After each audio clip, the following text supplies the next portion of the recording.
I've said it a lot. This might be the hardest race I've ever done. I'm only halfway through and I'm knackered. And we are back for another episode of Dead Last Cycling.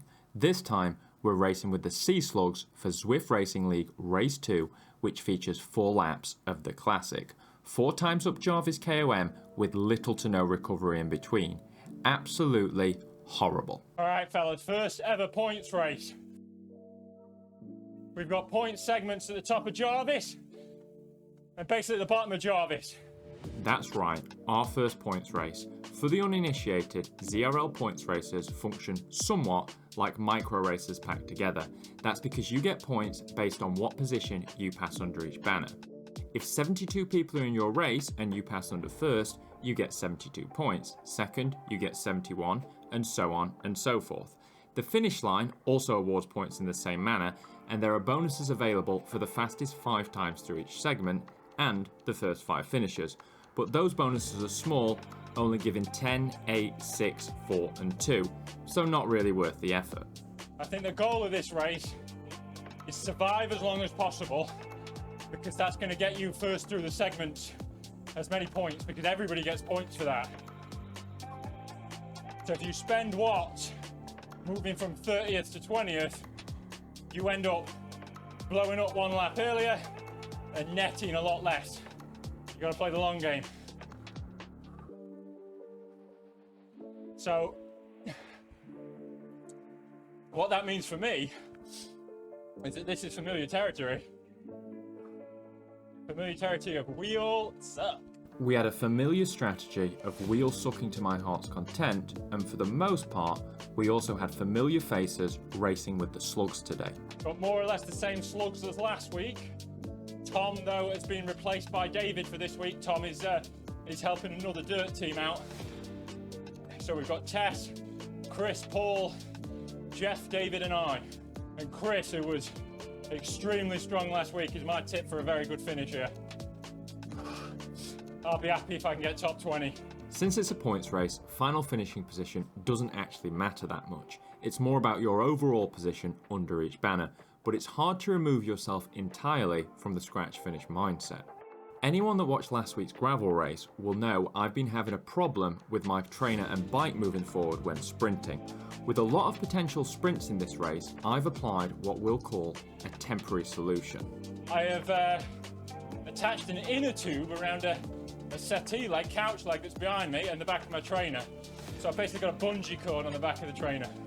I do plan on getting a grippier mat, but I've not had the time. So for now, we're MacGyvering. Hopefully it doesn't snap and hit me in the back of the head. But enough about all that, let's get into race 1 of 9, Jarvis KOM, lap 1. Let's survive now, guys.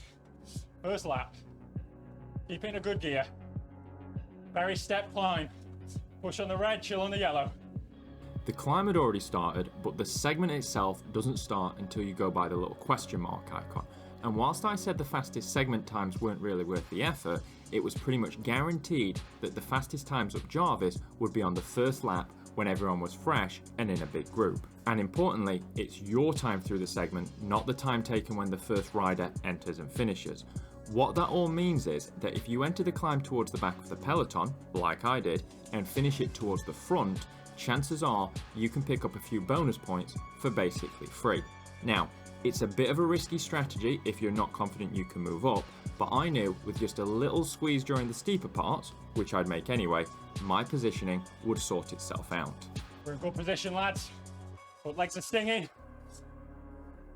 Got a flyer off the front, we're not worried about him. With the descent into the final kicker, it was almost certain that the escapee would get reeled in well before the banner. And in such a hard attritional race, sticking your head in the wind for so long, so early, is not the best idea, and you'll likely end up paying for it on lap 3 or 4. Recover now, then one little kick. Oh. Finish line number 1 of the day was fast approaching. If I could punch over in the top 10, I'd secure good points for the slugs and maybe even nab some bonus points. I wasn't planning to go thermonuclear, but being my first ever points race, I really wasn't sure how hard people would push, so I needed to make sure I was ready. Thankfully, a little seated attack was all it took to slide up in the group and dip over the line in 4th. That little effort also secured me the fastest segment time. With Chris going over in 1st and our other teammates hanging in a little further down, the Sea Slugs were off to a good start, and we got to spin the wheel. Woo! Groovy tile kit. My strategy for this race overall: I wanted to try to push hard on the final ramp over Jarvis and surf the wheels during the sprint. For me at least, that felt like the right opportunity cost. If you don't push at the top of Jarvis, or any climb, you risk being stuck in a split behind and getting dropped. Don't push too hard on the sprint segment, and the worst thing that happens is you score 6 or 7 less points. But crucially, you also have fresher legs for the next com, and gradually that should build up to an advantage that you can use on the final lap. Come on, lads. Here we got 1st on that com, maybe 20th on the sprint. Not going to spend bullets on both. I probably overused the word brutal to describe Zwift races, but this one really was. We've just finished 2 segments and we've got less than a kilometre until we're climbing again. Ooh, we get like no recovery. Woo! Maybe if we ask nicely, everyone will slow down. I knew going in that recovery was short, but I didn't realise it was going to be quite this short. This is hard, guys. 4 laps of this is going to be brutal. Don't know if I've got all 4 in me. Maybe going for that fast time was wrong. I said it was bait, but it's so tempting. Whether it was the right or wrong move, I'm not sure. In reflection, I don't think I spent too much for it.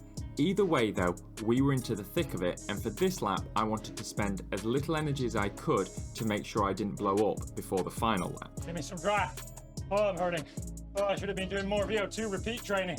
Somewhere along the way, we'd reduced the front group to around 20 riders, and that 20 still included 3 Sea Slugs in Chris, Dave and I, with Paul, Jeff and Tess fighting hard just a little bit further down the road. Once again, we had a bullet waster off the front, which was more than fine with me. I was just focused on surviving until later. A bit of sugar on board tricked the brain. I know it's a short race in the grand scheme of things, so I probably didn't need the sugar for energy, but I read that by having some sugar in your mouth, it tricks your brain into releasing more energy. And since it doesn't take a lot to trick my brain, I figured, why not give it a whirl? It was already time for Jarvis KOM's final treat, round 2, and this time, being too focused on saving energy led to me undercooking it, and I had to spend even more watts making sure I got back on over the top, something I repeated on the sprint section. I needed to switch on. Oh geez, guys, not talking much because I'm dying. This is really hard. I've said it a lot. This might be the hardest race I've ever done. I'm only halfway through and I'm knackered. I got about 500 meters, we're at it again. Almost ready to collapse, but halfway done, and the slugs were doing well. Dave had been distanced over the top of the second com, but Chris and I were still in the front and the points were racking up. But then the wheels started to almost literally come off. So I've got a mechanical, I'm out of the race, unfortunately. Oh, no, unlucky, mate. Jeff's derailleur had betrayed him, and I'm not pointing any fingers, but I also got woken up by power tools at the crack of dawn today, so I'm suspecting sabotage. And in any event, given the gravity of this race, WTRL should have really had Shimano neutral services on hand to get Jeff back in the game. I needed to lock in though, because lap 3 was the danger lap. Survive this and I could empty the tank on lap 4 with no fear of getting dropped later. I was seriously in the struggle though. Oh, we're rocking and rolling. It's rare that you'll see me out of the saddle, but my muscles were in danger of seizing up, so I had to do a bit of good old-fashioned grinding. Give the quads a little break, or the glutes, whatever. That little change-up refreshed me just enough to get me up and over the first section and into the draftable drag. I wasn't sure where the rest of the squad were at this point, but whatever group you end up in a race like this, you're bound to be hurting. Alright guys, hang in there. Everybody's dying. Do not want to be in the wind here. Wind from the fan. Don't want the wind from the road. Oh my god. Divine intervention was not at hand, so I had no choice but to prepare myself for the penultimate kick up and over the top of Jarvis, and this time I made sure I went over in good position so I could chill on the descent. One climb left to go, and having a teammate with me in Chris was helping to keep me committed and focused on the goal. You're looking strong, Chris. Come on, let's work now. Good job, you guys. You're rocking it. I'm holding on to a group at the back. Just keep fighting, Tess. Just try to dip as many people on the line as you can and stick with them to the end. It doesn't matter what position you're in these races because every point counts. And in the blink of an eye, it was time to fight for points once again. Oh, I don't want to be leading out here. Get on this guy's wheel. As long as I could follow a few wheels, keep the power reasonable and get some points at the sprint banner, I was happy. Especially with the final lap coming up because that's when I was expecting the fireworks to start. I think this last climb, people are going to light it up. I don't know if I got enough to go with them, but maybe we die trying. Since every banner is worth the same, I was expecting people to empty the tank at the top of Jarvis, and I was planning to do the same.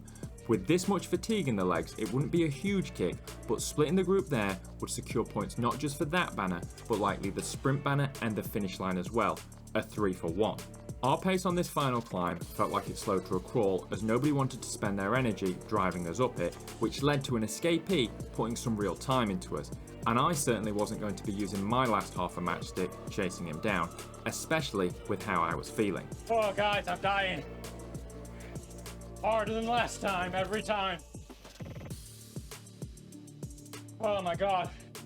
I think we give everything on this punch. I was right on my limit and had been for basically the entire race, but even when I'm tapped out aerobically, I can still usually find a way to kick for 30 seconds or so, provided I can convince myself of the need. We've got to have the guts. We've got to commit. This kick was pretty close to everything I had in my legs, and I could barely hold on to the two Rhino riders ahead of me, but we made it over the top, and the group was now down to just 10. There we go. Breathe and then we go again. Breathe and we go again. 7 banners down, 2 to go. Wind it up now. Let's wind it up now. I had 2 choices to make. Did I maximize the sprint banner or the finish line? And when should I use the aero and the subsequent feather? I was expecting some people to focus on the sprint, but when nobody kicked for it, I got caught in a moment's indecision and ended up popping my aero too late. 8 banners down, 1 to go. It was time to see if I could even make it out of the saddle for a sprint, and whether my turbo trainer retention system, patent pending, would hold steady.